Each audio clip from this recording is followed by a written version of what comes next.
सुप्रभात। बाबा कहते हैं, मेरे प्यारे बच्चे, हाँ मैं देख रहा हूँ और जानता हूँ और तुम भी समझ रहे हो कि कुछ लोग ऐसे हैं जो तुमसे दूर तो रहना चाहते हैं, तुम्हें पसंद नहीं करते हैं, लेकिन तुम्हारे बारे में हर एक जानकारी रखना चाहते हैं। तुम कहाँ जाते हो, क्या खाते हो, परिवार के साथ कैसे रहते हो, और वो जानकारी हर तरह से, किसी ना किसी तरीके से वो जानकारी प्राप्त करना चाहते हैं। और ये तुम्हें पता है, ये तुम जानते भी हो कि वो तुम्हें पसंद नहीं करते हैं, लेकिन तुम्हारे दूर रह करके भी वो हर खबर तुम्हारी रखते हैं। इन बातों को लेकर तुम परेशान मत हो।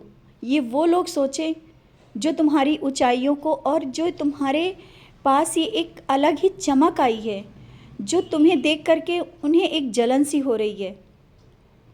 भले ही परेशानी में हो तुम, लेकिन तुम में वो बदलाव आया है जिस कारण वो देख नहीं पा रहे हैं और वो तुमसे दूर रहना चाह रहे हैं। रहते तो हैं, लेकिन जानकारी सब रखते हैं कि तुम क्या करते हो, कैसे करते हो, क्योंकि खुद भी करना चाहते हैं। समझ गए हो ना? कोई कितना भी तुमसे दूर रहे, लेकिन तुम्हारी अच्छाइयों को वो देख रहे हैं। तुम कैसे रहते हो, तुम्हारी दिनचर्या क्या है, तुम क्या पहनते हो, यहाँ तक सब कुछ खबर रखने की कोशिश करते हैं। तो जो जैसा है ना, उनको उसी हाल में छोड़ दो। वो सिर्फ इतना ही कर पाएंगे। तुम क्यों ये सोचकर परेशान होते हो कि मेरी सब कोई खबर रखता है, मेरे बारे में जानने की कोशिश करता है, यहाँ तक तुम जो पहनते हो वैसा ही कोई पहनता है। तुम अलग हो, तुम किसी को नहीं देखते हो। तुम्हारे अंदर एक अलग प्रतिभा है और तुम्हारे जैसा लोग बनना चाहते हैं। भले वो दिखा नहीं रहे हैं, बता नहीं रहे हैं, नफ़रत दिखा रहे हैं, लेकिन वो नफ़रत नहीं है, वो तुम्हारे जैसा बन नहीं पा रहे हैं। और इन्हीं सब बातों को इस वजह से समझा रहा हूँ कि तुम्हारे अंदर वो सब चीज़ें हैं जो सब में नहीं होती हैं। तुम्हारे अंदर की सहनशीलता, कितना कोई भी गलत करे, कुछ भी कहे, तुमने हर पल उन्हें माफ़ किया है। और ये सब तुम्हारा में जो बदलाव आया है ना, ये तुमने स्वयं देखा है कि तुम्हारे अंदर ये बदलाव कैसे आ गया। पहले तुम ऐसे नहीं थे। बच्चे, ये बदलाव तुम्हारा मेरी ओर जब से एक अलग ही खिंचाव हुआ है, नामास्मरण तब जब से तुमने शुरू किया है, सच्चरित पढ़ा है, तब से ये बदलाव होना शुरू हो गया है। हाँ, क्रोध आता था, तुम्हें बहुत आता था, वो भी शांत हुआ है। और तुम छोटी छोटी बातों में नाराज़ हो जाते थे, बीमार हो जाते थे, लेकिन बीमारियां हैं, तुम्हें उनमें लड़ने की क्षमता आ गई है। यही सब बदलाव वो देख पा रहे हैं, जो लोग देखना चाहते हैं कि तुम परेशानियों में भी मुस्कुराते हो और दूसरों को भी सलाह देते हो। यही तो बदलाव वो देख नहीं पा रहे हैं। अब तो तुम्हें समझ में आ ही गया होगा कि तुम्हें भले ही परेशानियों में हो, लेकिन तुम सबसे अलग हो।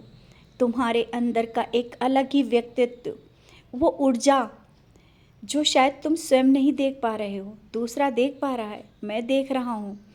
और जो दूसरा देख रहा है वो तुम्हारे जैसा बनने की कोशिश कर रहा है। बहुत लोगों में बदलाव भी आए हैं तुम्हें देख करके। उनके घर का रहन सहन, उनका व्यक्तित्व तुम्हें देखकर बदलाव आया है, और ये तुम जानते हो। और जब तुम्हारे घर में पूजा होती है और जब घंटी की आवाज़ सुनाई देती है, अगल बगल के लोग जो हैं तुम्हारे, वो भी तुम्हारे घर की ओर खींचे चले आते हैं। यही बदलाव तुम्हें समाज में एक अलग पहचान देगा। आज छोटे से शुरुआत हुई है, आगे बहुत कुछ अच्छा होगा, बहुत कुछ बदलाव होने वाला है। और तुम छोटी चीज़ मांग रहे हो अपने लिए, जो तुम्हें लग रहा है कि अभी आर्थिक समस्या चल रही हैं। आर्थिक समस्याएं तो कुछ ही दिनों में ऐसी दूर होंगी, और कहाँ से इंतज़ाम होगा ये तुम अभी नहीं समझ पा रहे हो, और वो सब इंतज़ाम होगा। तुम्हारे जो काम रुके हैं, जो व्यापार में या नौकरी में जो भी काम रुके हैं, वो सब बहुत अच्छे से हो जाएंगे। थोड़ा धैर्य रखो। और वो सब जो आज तुम्हें हंसते हैं, तुम्हारा मजाक करते हैं, वो मजाक एक दिन उनके सामने ही आ करके खड़ा होगा कि तुमने क्या करके दिखाया। शायद वो कोई करके अभी आज तक के तुम्हारे परिवार में या तुम्हारे आसपास किसी ने नहीं किया होगा। तुम वो कार्य करोगे सबसे अलग, एक अलग ही पहचान, एक अलग ही पहचान बनने वाली है। बस थोड़ा सा धैर्य जिस तरह से रखते आए हो ना, इसी तरह से धैर्य रखो। तुम्हें तो मैं चमका रहा हूँ, समझ रहे हो ना। निराश मत हुआ करो और मुझसे नाराज़ भी मत हुआ करो। मैं तुम्हारे बारे में देख रहा हूँ और सोच रहा हूँ क्या करना है, कैसे करना है। तुम निश्चिंत रहो, खुश रहा करो।